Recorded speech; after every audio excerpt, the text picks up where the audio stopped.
Hello students, आज gases state में हम लोग पढ़ेंगे ग्राहम्स लॉ ऑफ डिफ्यूजन और इफ्यूजन। डिफ्यूजन और इफ्यूजन। इफ्यूजन और डिफ्यूजन में कोई खास डिफरेंस नहीं है।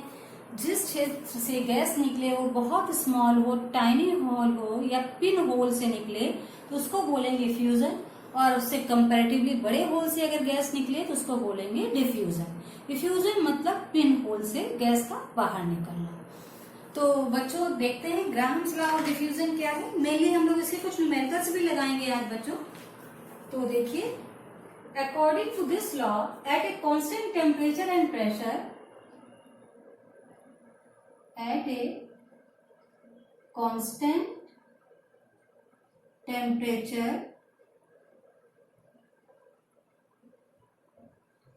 at a constant temperature and pressure, the rate of diffusion temperature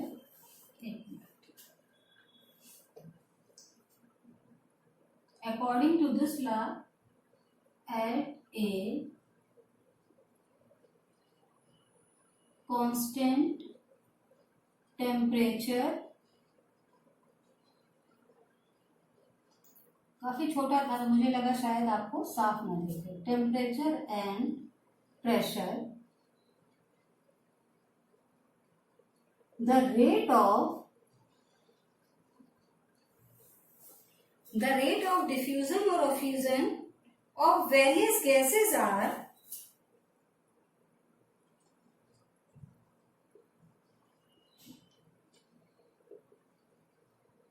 or effusion of various gases are inversely proportional to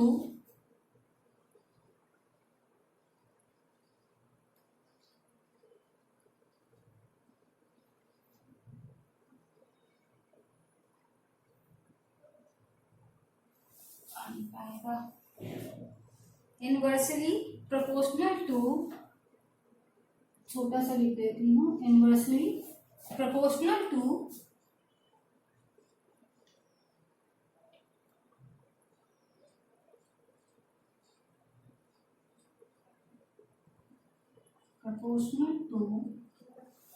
inversely proportional to the square root of their density. Square root of their densities.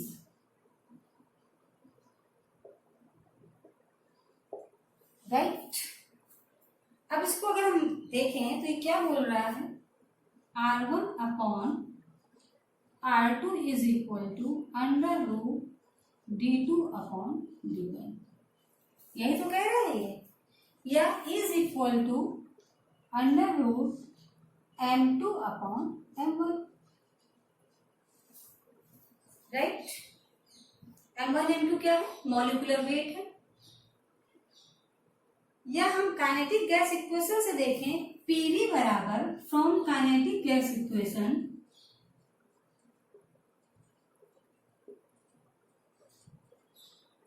ये हम लोग पढ़ चुके हैं। PV बराबर 1/3 mn v square, mn v square. Clear.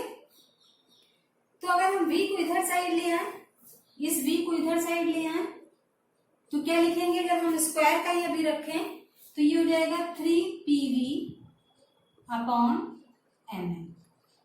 तो v बराबर under root, इसको शायद आपको ना दिख रहा हो, या v बराबर under root 3pv upon mn। Right. ऐसे भी लिख सकते हैं। mn को हम क्या लिख सकते हैं, m अगर 1 मोल के लिए निकाल रहे हैं तो हम इसको m लिख सकते हैं। अगर 1 मोल के लिए निकाल, m क्या है यहाँ पे, m यहाँ पे क्या है, आवागैड्रो नंबर, ये आपको पता है। अगर 1 मोल के लिए निकाल रहे हैं तो सिर्फ m से भी लिख सकते हैं इसको हम। अगर डिफ्यूजन के टर्म में लिखना हो, क्योंकि v अपॉन m बराबर B होता है। ये आपको पता है, डेंसिटी बराबर वॉल्यूम अपॉन मास होता है। तो इसको क्या लिख देंगे, V बराबर 3P अपॉन D, ऐसे भी लिख सकते हैं। क्लियर?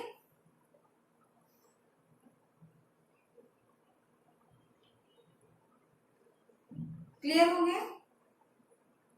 तो R is directly proportional to,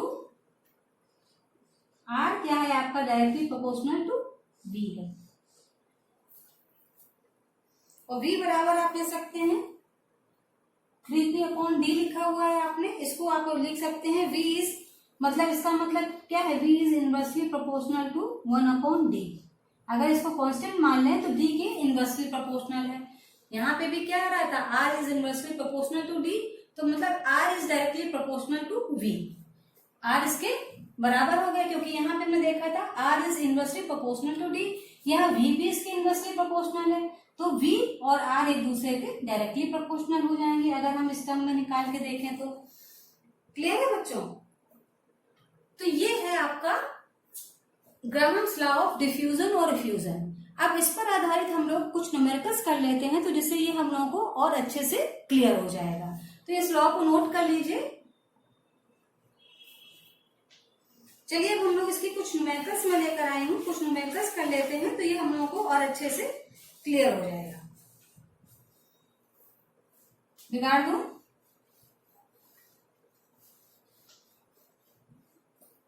Graham's law of diffusion और इफ्यूजन। टाइनी होल से जाए तो इफ्यूजन, थोड़े से बड़े होल से गैस निकले तो उसे डिफ्यूजन। पहला क्वेश्चन नोट कीजिए, find the rate of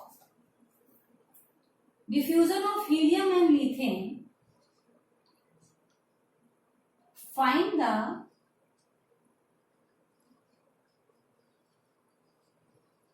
rate of ratio of rate of diffusion, ratio of rate of diffusion of helium and methane, of helium and methane, helium और मीथेन दो gas लिए हैं, उनका रेट ऑफ डिफ्यूजन का ratio निकालना है under similar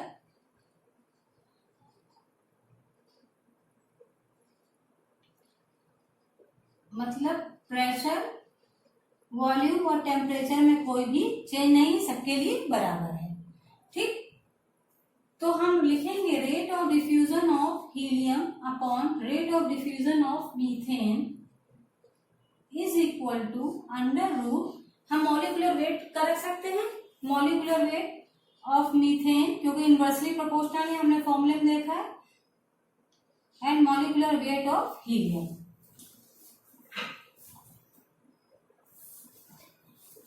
clear है?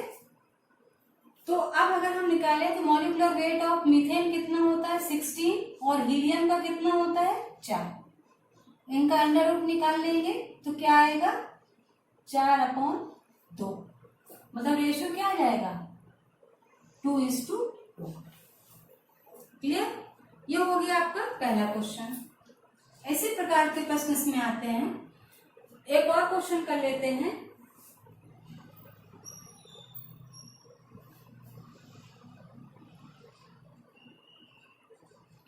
Find the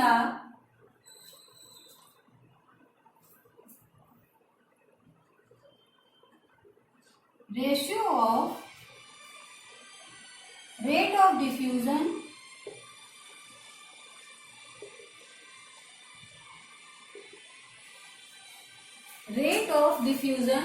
of helium, methane and sulfur dioxide, of helium, methane and sulfur dioxide।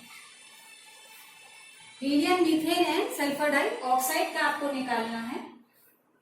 तो हमने यहाँ बना दिया हीलियम इस टू, यहाँ मीथेन ले लिया और यहाँ सल्फर डाइऑक्साइड ले लिया। ठीक, इसी का तो निकालना है।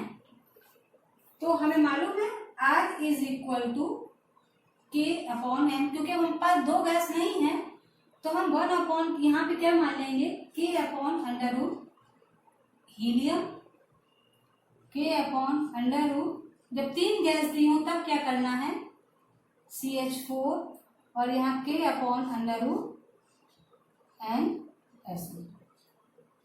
इनकी वैल्यू रख देंगे हम लोग, K upon under root 4, K upon under root 16, methane का 16 आता है, सल्फर डाइऑक्साइड का होता है 32। कैलकुलेट करके देखिएगा, सॉरी 64 आएगा, 32 ये सल्फर का 32 प्लस 16 दूनी 32, 64, 64। क्लियर, ये आ गया आपका 64। इनको सॉल्व कर लीजिए। सॉल्व करेंगे तो रेशियो क्या आएगा, 4:2:1। तो जो गैस सबसे ज्यादा हल्की होगी वो सबसे ज्यादा डिफ्यूज करेगी। सबसे ज्यादा डिफ्यूज कौन सी करेगी, ये कर रही है क्योंकि ये 4 गुना, फिर ये करेगी, फिर सल्फर डाइऑक्साइड करेगी क्योंकि ये सबसे ज्यादा भारी है in comparison to this. Clear है, तो यहीं तक रखते हैं बच्चों, नेक्स्ट टाइम पे मिलेंगे एक नए टॉपिक के साथ।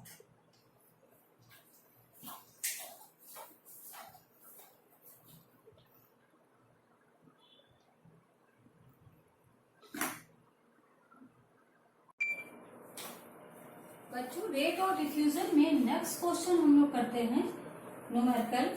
देखिए, the rate of diffusion of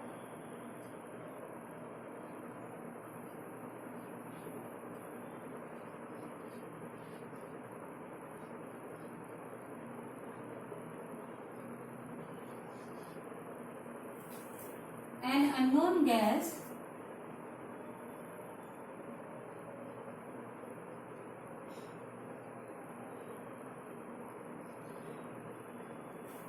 of an unknown gas 1.73 times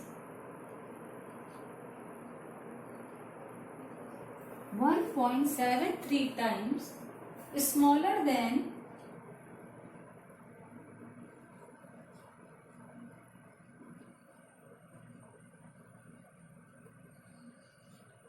rate of diffusion of oxygen.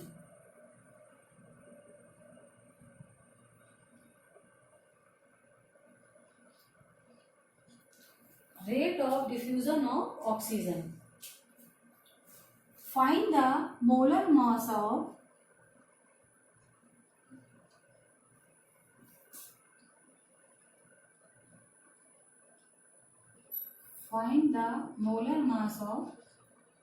unknown gas.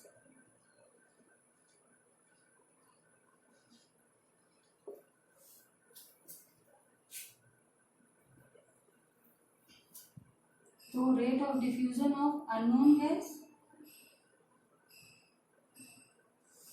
and rate of diffusion of oxygen is equal to M2 upon M। ठीक, M2 क्या है, oxygen, MO2 upon unknown को लिख लेते हैं U, unknown gas. ठीक, ये formula है हमारे पास। तो इसको बोला है 1.73 टाइम्स, तो अननोन गैस को 1 मान लें तो ऑक्सीजन कितनी हो जाएगी 1.73, क्योंकि ये अननोन की 1.73 टाइम्स दी गई है। ऑक्सीजन का मोलर मास हम लोगों को पता है 16 होता है, O2 लिखा हुआ है तो ऑक्सीजन के कितना हो जाएगा 16 into 2 32 molar mass of unknown gas.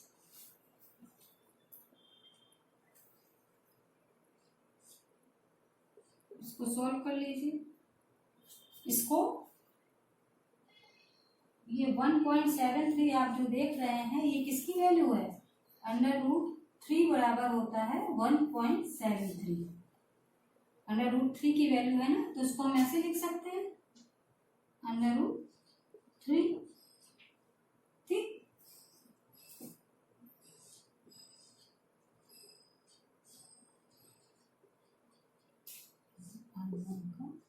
Square, इधर का भी स्क्वायर लेंगे।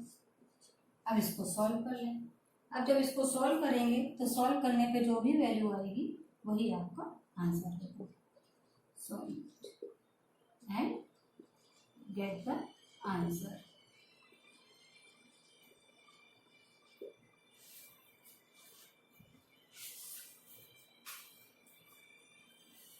क्लियर? एक क्वेश्चन और करते हैं.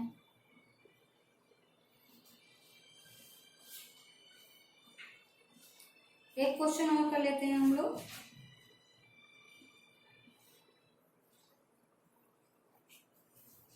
देखिए 20 ml of helium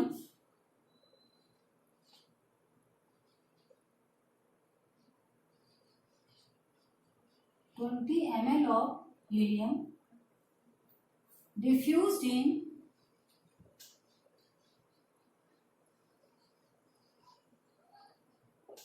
5 seconds. Diffuse in 5 seconds. Find the volume of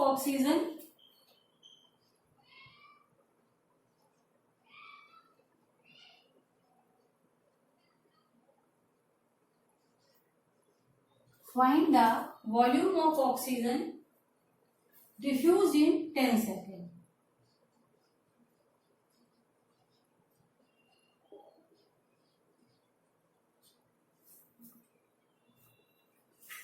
Through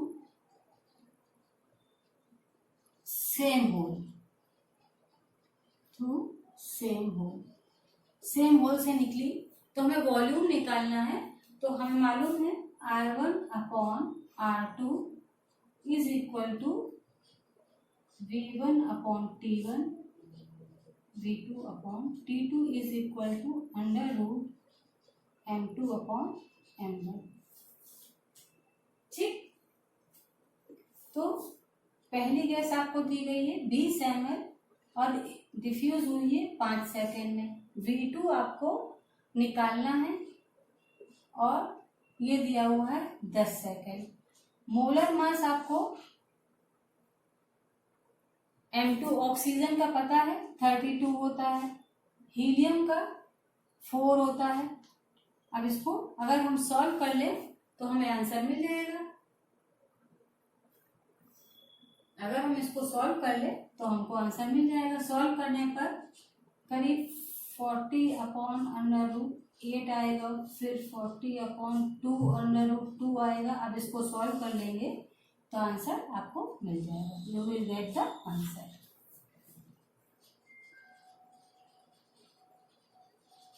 clear?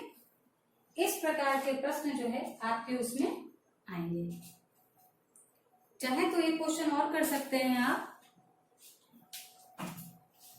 एक क्वेश्चन आप और कर सकते हैं. लास्ट क्वेश्चन है डिफ्यूजन का. देखिए 24 gram of hydrogen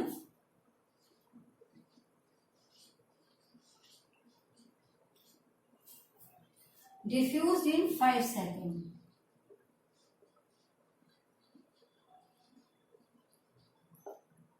diffuse in 5 second. ठीक है. Find the mass of oxygen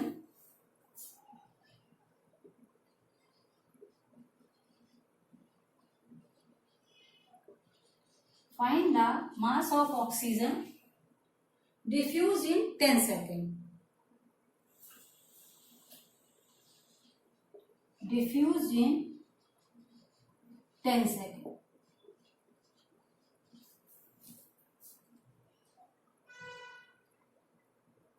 उसी होल सेम होल से निकल रहे हैं. यहाँ पे भी वही फॉर्मूला लगेगा. R1 upon R2 N1 upon T1 upon N2 upon T2 is equal to under root M2 upon M1. आप इसमें वैल्यू पुट करेंगे आपको आंसर मिल जाएगा. अगर हाइड्रोजन का निकालना है तो कैसे निकालेंगे? 24 का mass given upon molar mass. Hydrogen का मोलर मास कितना होता है? 2. ये आ जाएगा 12. अब